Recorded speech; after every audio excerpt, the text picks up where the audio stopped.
Chapter 4, The Great Gatsby.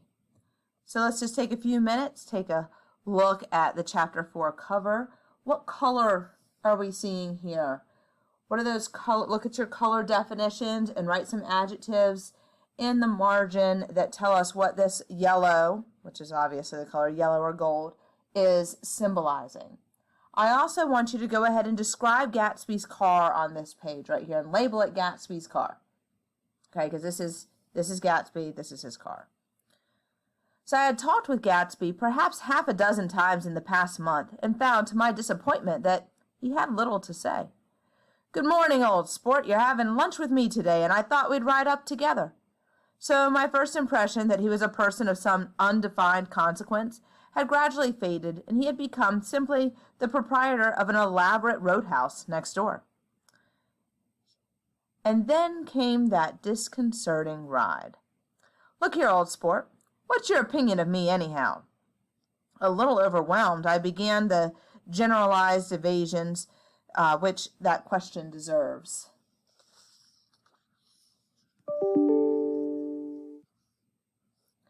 "Well, I'm going to tell you something about my life.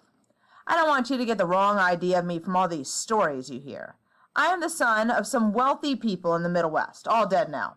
I was brought up in America, but educated at Oxford because all my ancestors have been educated there for many years. It's a family tradition." He looked at me sideways, and I knew why Jordan Baker had believed he was lying. "What part of the Middle West?" "San Francisco." "I see. My family all died, and I came into a good deal of money. After that, I lived like a young Raj in all the capitals of Europe, Paris, Venice, Rome, collecting jewels, chiefly rubies, hunting big game, painting a little, things for myself only, trying to forget something very sad that had happened to me long ago." With an effort, I managed to restrain my incredulous laughter. The very phrases were worn so threadbare that they evoked no image except that of a turbaned character leaking sawdust at every pore as he pursued a tiger through the Bois de Boulogne. "Then came the war, old sport. It was a great relief. I tried very hard to die, but I seemed to bear an enchanted life. I was promoted to be a major, and every allied government gave me a decoration. Even Montego, little Montenegro down in the Adriatic Sea. Little Montenegro." He lifted up the words and nodded at them with his smile. So I'm going to pause here for a minute and just see if there's anything we need to annotate on these pages. So, yeah, he's sort of trying to give his own story here, Gatsby is. But does Nick believe him? Does Nick believe him? Does what on these pages makes Nick think that Gatsby cannot be telling his truth? Cannot be telling the truth. There's something on these pages where we think, maybe he's lying, right? His smile comprehended Montenegro's troubled history and sympathized with the brave struggles of the Montenegrin people. It appreciated fully the chain of national circumstances which had elicited this tribute from Montenegro's warm little heart. My incredulity was submerged in fascination now. It was like skimming hastily through a dozen magazines. "That one's from Montenegro. Turn it. Major Gatsby, for valor extraordinary. Here's another thing I always carry with me, a souvenir of my Oxford days." There's a picture of him standing outside of Oxford University. Then it was all true. I saw the skins of tigers flaming in his palace on the Grand Canal. I saw him opening a chest of rubies to ease, with their crimson-lighted depths, the gnawings of his broken heart. "I'm going to make a big request of you today, so I thought you ought to know something about me. You'll hear about it this afternoon." "At lunch?" "No, this afternoon. I happened to find out that you're taking Miss Baker to tea." "Do you mean you're in love with Miss Baker?" "No, old sport, I'm not, but Miss Baker has kindly consented to speak to you about this matter." I hadn't the faintest idea what this matter was, but I was more annoyed than interested. I hadn't asked Jordan to tea in order to discuss Mr. J. Gatsby. I was sure the request would be something utterly fantastic, and for a moment I was sorry I'd ever set foot upon his overpopulated lawn. All right, so I'm going to pause here. So on this page, over here, 76 and 77, Nick is like not believing the story Gatsby's giving him, right? Gatsby's telling this elaborate story about himself, and Nick is just like, I just don't think so. On this page, though, Gatsby does something that makes Nick believe everything he just told him was true. What is it that he does that proves everything he's been saying is true? Then Gatsby throws another wild ball at him here, and he's like, yep, this afternoon I'm going to talk to you about something special, and you'll hear about it this afternoon, and I heard you were taking Miss Baker to lunch, so I'm going to join you, and then she's going to ask you something. So Nick is a little annoyed because he's like, dude, I just wanted to have a date with Jordan. I didn't want her to ask me something special for you, and he has really no clue what this request is going to be.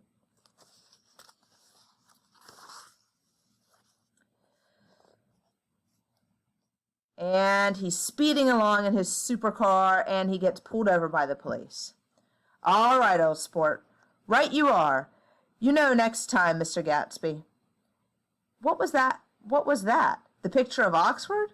I was able to do the commissioner a favor once, and he sends me a Christmas card every year. So when he got pulled over, what just happened? Right? He has some special Christmas card that he did probably not the Christmas card, I'm sorry. He probably has a card or something from the commissioner, and when he gets pulled over for going super fast, he just shows it to the cops, and the cops are like, yep, no problem. See you later, no problem. We'll know who you are next time, Mr. Gatsby. So then they're driving along. The city scene from the Queensboro Bridge is always the city scene for the first time, and its wild promise of all the mystery and beauty in the world. Anything can happen now that we've slid over this bridge, I thought. Anything at all.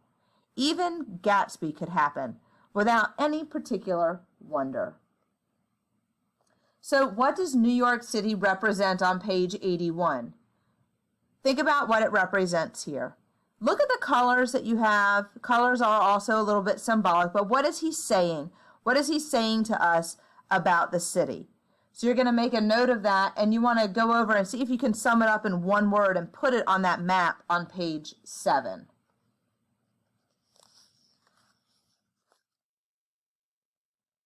Now we're about to meet another character, Mr. Wolfsheim.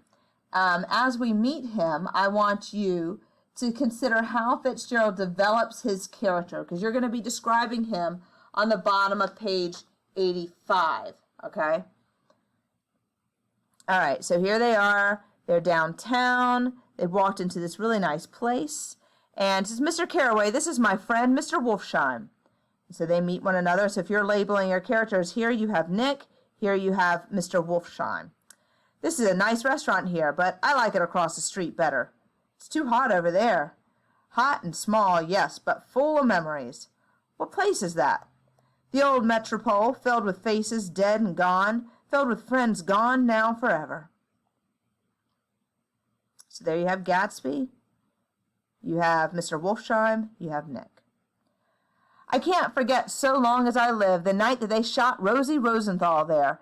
It was 6 of us at the table, and Rosie had eaten and drunk a lot all evening. When it was almost morning, the waiter came up to him with a funny look and says somebody wants to speak to him outside. All right, says Rosie, and he begins to get up, and I pulled him down in his chair. Let the bastards come in here if they want you, Rosie, but don't you so help me move outside this room. Did he go? Sure he went. He turned around the door, said, don't let that waiter take away my coffee. Then he went out on the sidewalk, and they shot him 3 times in his full belly and drove away. Excuse me a moment, old sport. So Gatsby's leaving him at the table with this guy. He has to telephone. Fine fellow, isn't he? Handsome to look at and a perfect gentleman. Yes. Have you known Gatsby a long time? Several years. I made the pleasure of his acquaintance just after the war, but I knew I had discovered a man of fine breeding after I talked with him for an hour. I said to myself, there's the kind of man you'd like to take home and introduce to your mother and sister. I see you're looking at my cufflinks. I hadn't been looking at them, but I did now. These are cufflinks right here. Finest specimens of human molars. Well, that's a very interesting idea. Yeah. Gatsby's very careful about women. He would never so much as look at a friend's wife. Apologies again, old sport. What did I miss? I'm gonna run off from you two young men before I outstay my welcome. Don't hurry, Meyer. You're very polite, but I belong to another generation. You sit here and discuss your sports and your young ladies and your... He supplied an imaginary noun with another wave of his hand. As for me, I'm 50 years old and I won't impose myself on you any longer. All right, so let's consider this Wolfsham guy. Look, what are these? What are these? Human molars? So who makes a cufflinks with human molars? Think about the other story you just got that he gave at the table about his friend Rosie and what happened there. And now we've got this guy with these molar cufflinks. What does that say about him? How does that build this guy up? All right. Interesting note right here. Maybe you want to circle it. He says, yeah, Gatsby's very careful about women. He would never so much as look at a friend's wife. I think you need to kind of circle that. Kind of keep it in the back of your mind. Not a bad idea to hang on to. He becomes very sentimental sometimes. This is one of his sentimental days. And who is he anyhow? An actor? A dentist? Meyer Wolfsham? Nah, he's a gambler. He's the man who fixed the World Series back in 1919. Fixed the World Series? Why isn't he in jail? They can't get him all sport. He's a smart man. I insisted on paying the check. As the waiter brought my change, I caught sight of Tom Buchanan across the crowded room. Come along with me for a minute. I've got to say hello to someone. Where have you been? Daisy's furious because you haven't called up. This is Mr. Gatsby, Mr. Buchanan. I turned toward Mr. Gatsby, but he was no longer there. Interesting. So they saw Tom. Tom was over here in the same restaurant. Nick goes over to say hi, because that's a polite thing to do, and Gatsby disappears. Wonder why.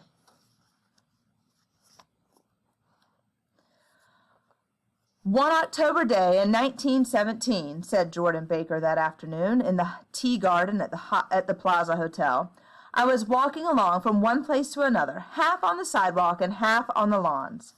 The largest of the lawns belonged to Daisy Faye's house. She was just 18, 2 years older than me, and by far the most popular of all the young girls in Louisville. When I came opposite her house that morning, her white roadster was beside the curb, and she was sitting in it with a lieutenant I had never seen before. Hello, Jordan, she called unexpectedly. Please come here. I was flattered that she wanted to speak to me, because of all the older girls, I admired her the most. Are you going to the Red Cross to make bandages? I was. Well then, would you tell them I can't come today? The officer looked at Daisy while she was speaking in a way that every young girl wants to be looked at sometime, and because it seemed so romantic to me, I have remembered the incident ever since. His name was J. Gatsby, and I didn't lay eyes on him again for over 4 years. By the next year, I had a few beaux myself, and I began to play in tournaments, so I didn't see Daisy very often. She went with a slightly older crowd, when she went with anyone at all. Wild rumors were circulating about her, how her mother had found her packing her bag one winter night to go to New York and say goodbye to a soldier who was going overseas. She was effectually prevented, but she wasn't on speaking terms with her family for several weeks. So let's just quickly summarize what's going on here. So Nick and Jordan are finally out to tea together, and she's telling this story about her past and how she met Daisy. So she met Daisy when she was younger, and when she met Daisy, Daisy just happened to be sitting in her car outside her house with Gatsby. Okay, so Daisy and Gatsby were a couple, and she was running off to New York one winter night to say goodbye to a soldier who was going to be going overseas, so that would have been Gatsby, but she was stopped by her family because, of course, that would be inappropriate. So she was stopped by her family, and she didn't talk to them for weeks. In June, she married Tom Buchanan of Chicago with more pomp and circumstance than Louisville ever knew before. The day before the wedding, he gave her a string of pearls valued at $350,000.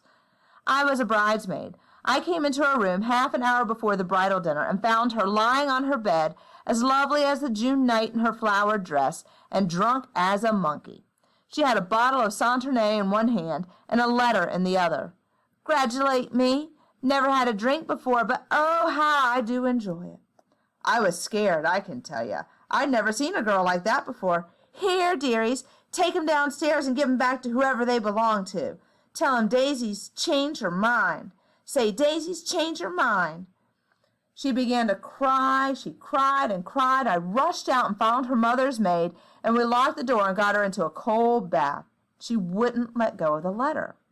We gave her spirits of ammonia, put ice on her forehead, hooked her back into her dress. Half an hour later, when we walked out of the room, the pearls were round her neck and the incident was over. Next day at 5 o'clock, she married Tom Buchanan without so much as a shiver. All right, so this is the day of the wedding, right? Well, first, the night before the wedding, Tom gives her a string of $350,000 pearls, right? She's extremely upset. Think about this. Like, what is this? What kind of a gift is that? That's a very, very expensive gift. So again, kind of flaunting that money. She has this letter. Who could the letter be from?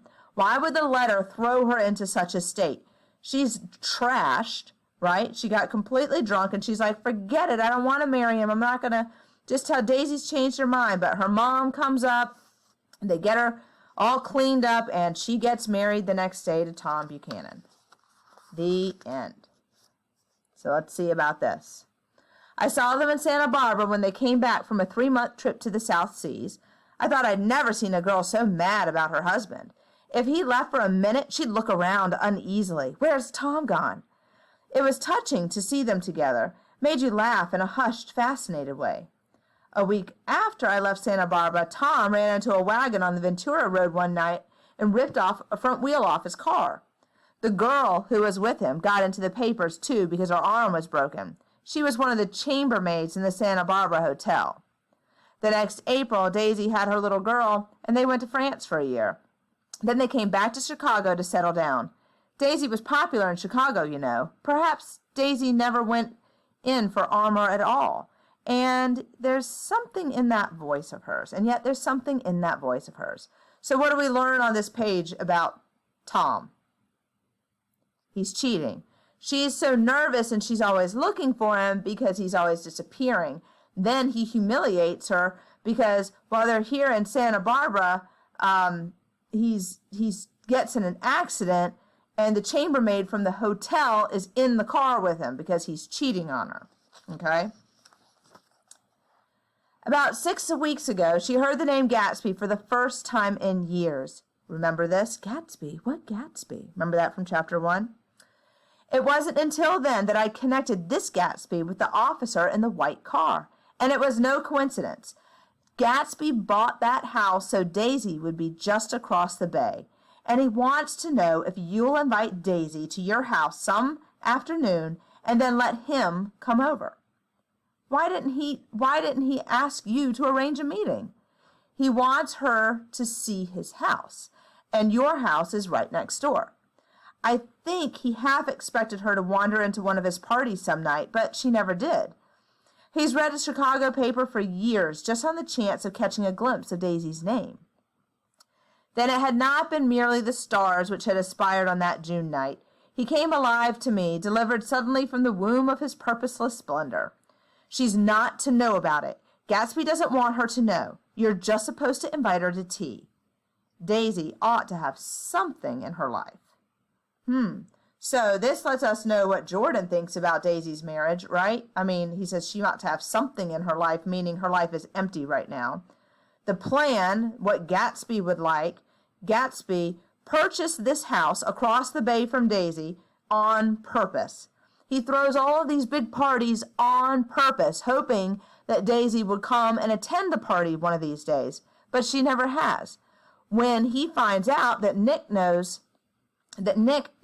Daisy, or Nick is related to Daisy, he has Jordan tell Nick to invite Daisy over.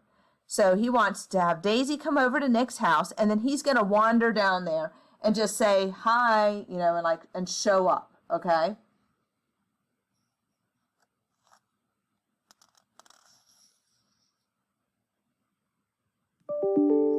This line, then it had not been merely the stars which had aspired on that June night. He came alive to me, delivered suddenly from the womb of his purposeless splendor, Remember when he was standing out there that night and he was just standing and staring and waving and he trembled and all? What was he looking at? He was looking at that green light across the bay, remember? All right. That is the end of chapter 4.